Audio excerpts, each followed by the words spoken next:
Coach, you've been a great, team in transition offense all year, been top 2 in fast break points scored per game, area that DiJonai finished individually in the top 3 of the league last year.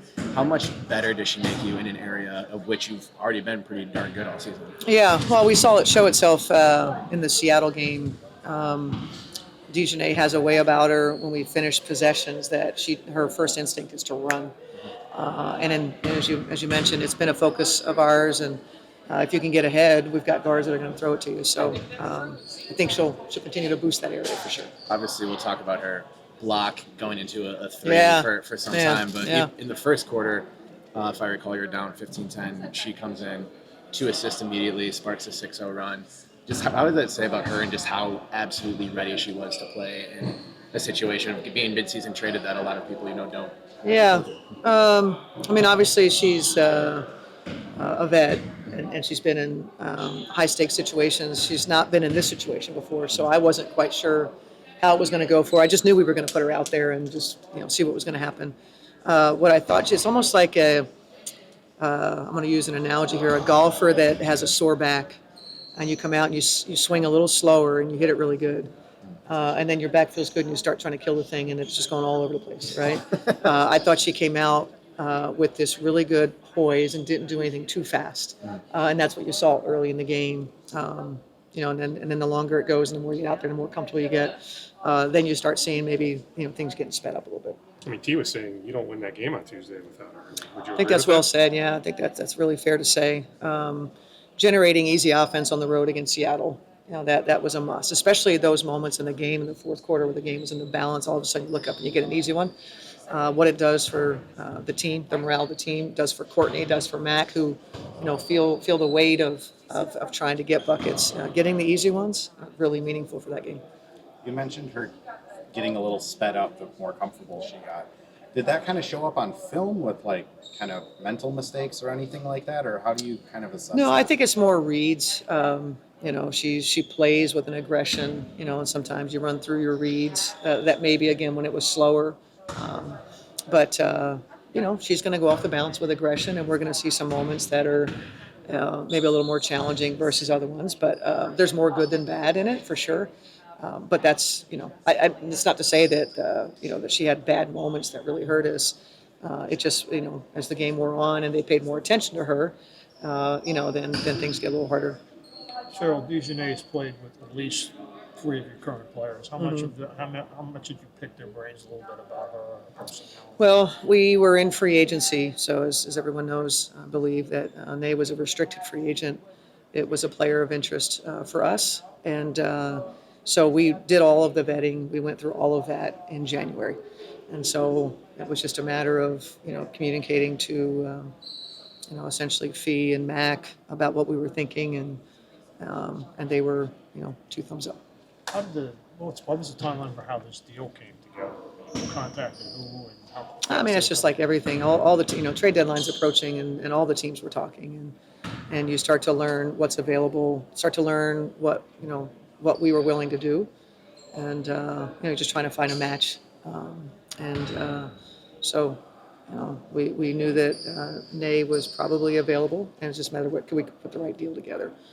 And it was really in the few days prior to that it really picked up pace, and then Saturday, it felt imminent, and then obviously it happened early Sunday morning. And then on that note, obviously with the trade deadline very fast approaching, can we expect any more moves?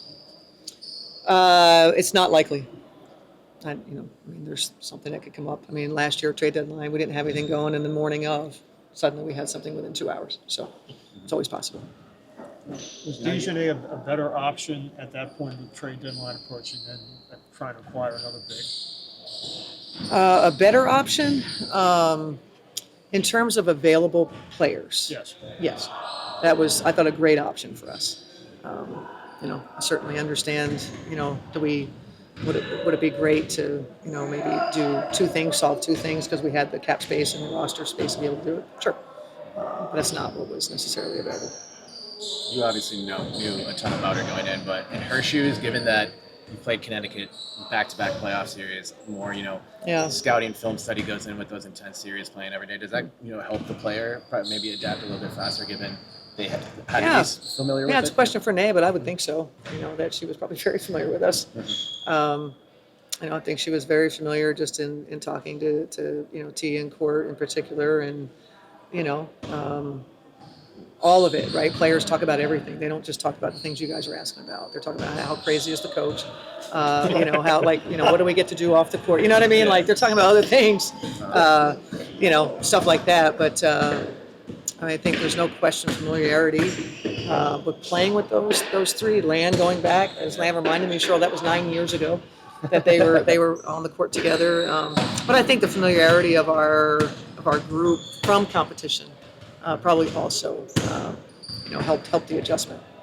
You talk a lot about, getting players in here that don't have the disease of me.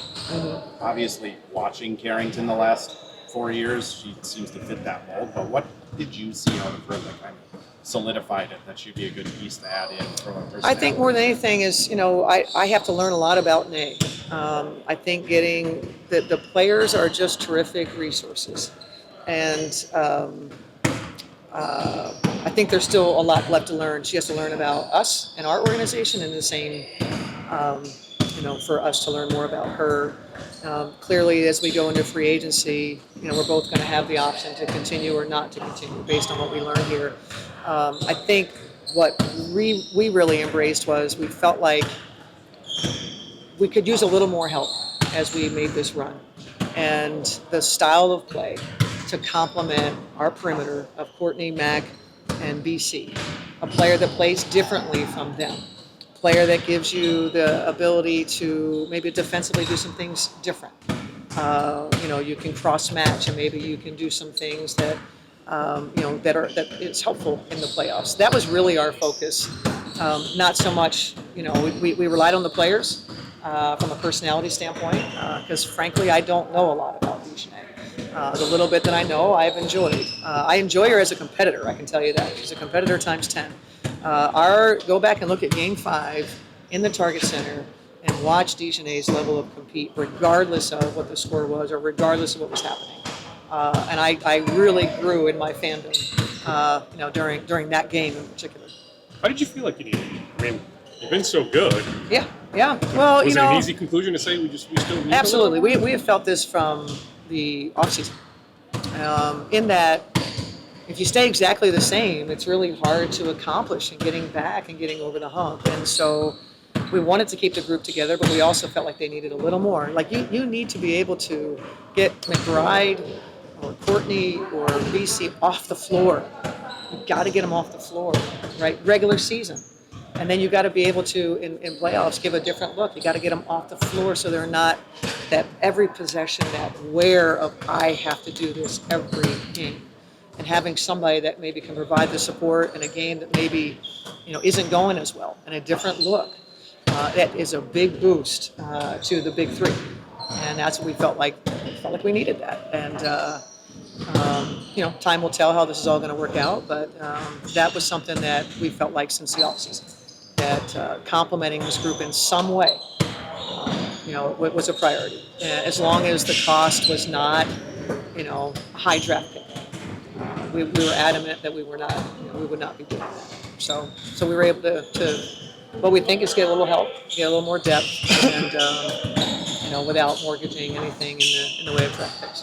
Talking to Dejanay after the Seattle game, she said she basically got one practice, one shoot around before going out there. So what does it look like between then and then Friday's game in terms of kind of getting her? As in tomorrow? Just maybe a little bit more today. Just being at a practice in our, being in our facility.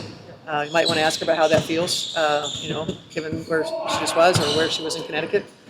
That might be fun to ask. I think I wish I was around to see her face when she walks in and go like, this is my new home. So there's that part. Just kind of feeling like a Lynx, getting ready to go into a home game. And just a little more time together, a little more how do we operate at practice. And, practice on the road looks different than practice at home, and you got practice guys, and, et cetera, and get to see all of you. So just another step. Any trade obviously has two sides to it. I imagine the decision to move Diamond had to have been a difficult one with the time and energy and For rapport sure. you build. What was kind of that conversation like with her, Yeah. or any communication, and what do you think this opportunity can do for her and her career? Yeah. We had a couple conversations with Diamond, more with her agent about. We understand Diamond wants to play more. Diamond was a starter in her rookie year, and so it's hard, that you had that, you tasted it, you felt it, and then year 2 and year 3 not quite getting back to that opportunity, or even enough opportunity off the bench, for her. And what we talked a lot about was our timeline for her as we've poured into her was probably a longer timeline than maybe her timeline. True for younger players. Number 2 picks. They want it now. And I'm not sure that she was ready right now to do the things that we needed her to do. Absolutely loved, team loves Diamond, loved their time with her. It just made sense. She's excited. She was excited when I told her. She relishes this opportunity to be free, to go somewhere where maybe it's not as sort of locked in and rigid, that we needed certain things from her. We needed her to stay in this space. She's now going to go get to spread her wings, no pun intended, or pun intended. And I think she's really excited about that. We're excited for her. Trades, the best trades are win-wins, and Kurt and I both feel that this could very much be a win-win, and those are the best trades.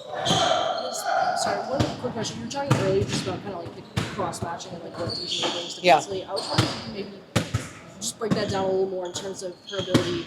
Obviously, you didn't go for extra size or post player, but Right. you guard like 134. Yeah. So let's say you don't like a matchup that you have a playoff opponent, for your point guard. DJ, go take that point guard. Maybe you can do some switching. So as you get into your analytics of the, a playoff series where you're focused on one team and the deep dives that you take and you go, we need to switch on this ball screen with this player. But it's not a great idea with Courtney. But we can move Courtney here and you can move Dejanay here and you can, it's just the flexibility in the ways that you can present defensively. I think, T is, we play court and T together, right? That's kind of a small guard group. It's good for us offensively, not as good defensively. So just getting a little bit more on that perimeter. That Diamond was big, right? Diamond's 6'3", long. Dejanay Carrington's coming off of being first team all defense. Big difference there. And so that's kind of the mindset. Her own matchup. Whether it's move her over to the 1 or her own matchup on the perimeter. There's great players that again get McBride not having to play both ends so hard. So just that was most of our mindset.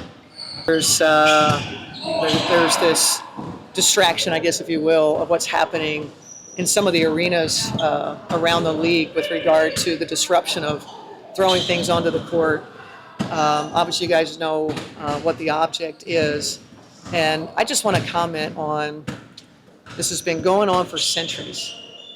The sexualization of women. This is the latest version of that.